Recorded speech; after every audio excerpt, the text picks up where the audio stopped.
Genesis chapter 19.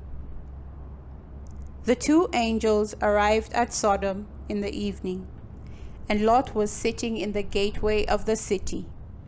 When he saw them, he got up to meet them and bowed down with his face to the ground. "My lords," he said, "please turn aside to your servant's house. You can wash your feet and spend the night and then go on your way early in the morning." "No," they answered, "we will spend the night in the square." But he insisted so strongly that they did go with him and entered his house. He prepared a meal for them, baking bread without yeast, and they ate.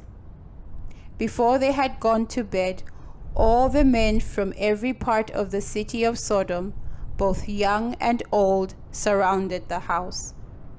They called to Lot, "Where are the men who came to you tonight? Bring them out to us so that we can have sex with them."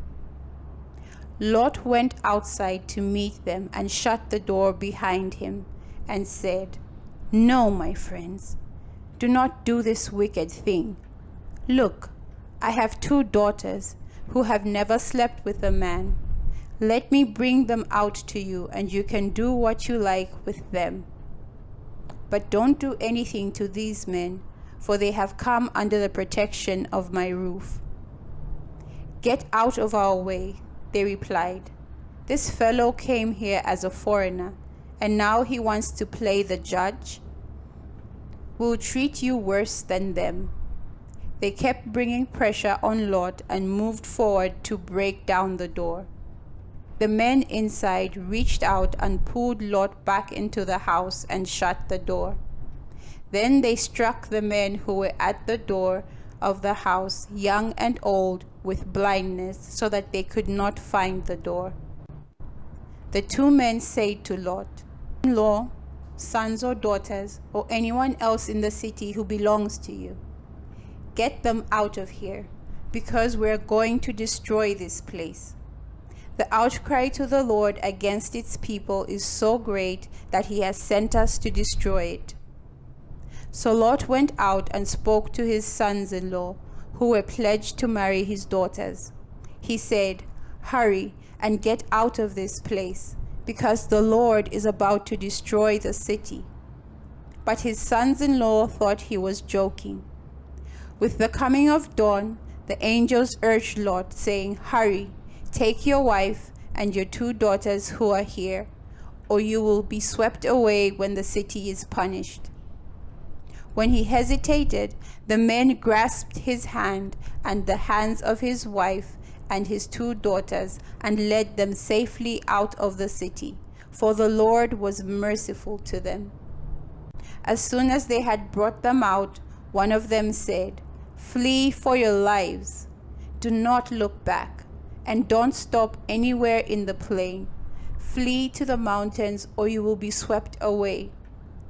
But Lot said to them, "No, my lords, please. Your servant has found favor in your eyes, and you have shown great kindness to me in your sparing my life. But I can't flee to the mountains. This disaster will overtake me, and I'll die. Look, here is a town near enough to run to, and it is small. Let me flee to it.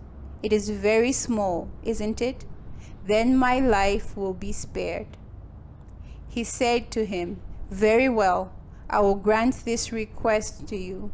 I will not overthrow the town you speak of, but flee there quickly, because I cannot do anything until you reach it."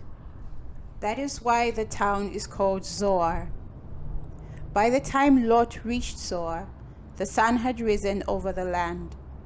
Then the Lord rained down burning sulfur on Sodom and Gomorrah, from the Lord out of the heavens.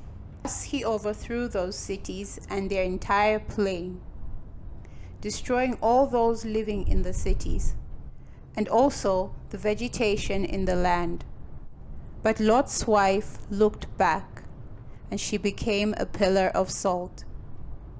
Early the next morning, Abraham got up and returned to the place where he had stood before the Lord. he looked down toward Sodom and Gomorrah, toward all the land of the plain, and he saw dense smoke rising from the land, like smoke from a furnace.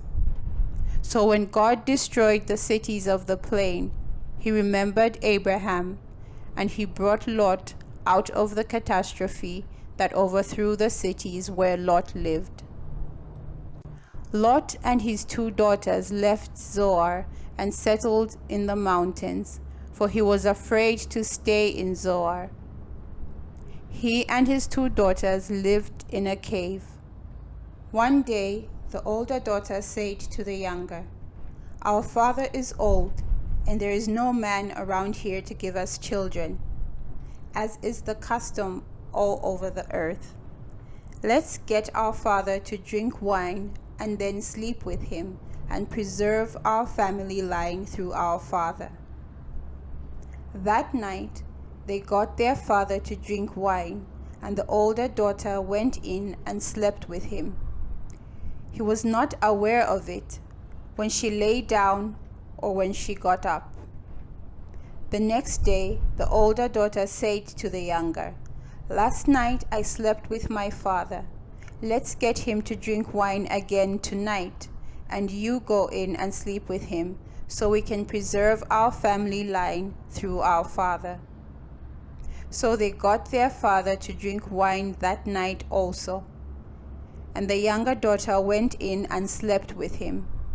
Again he was not aware of it, when she lay down or when she got up. So both of Lot's daughters became pregnant by their father. The older daughter had a son, and she named him Moab. He is the father of the Moabites of today. The younger daughter also had a son and named him Ben-Ammi. He is the father of the Ammonites of today.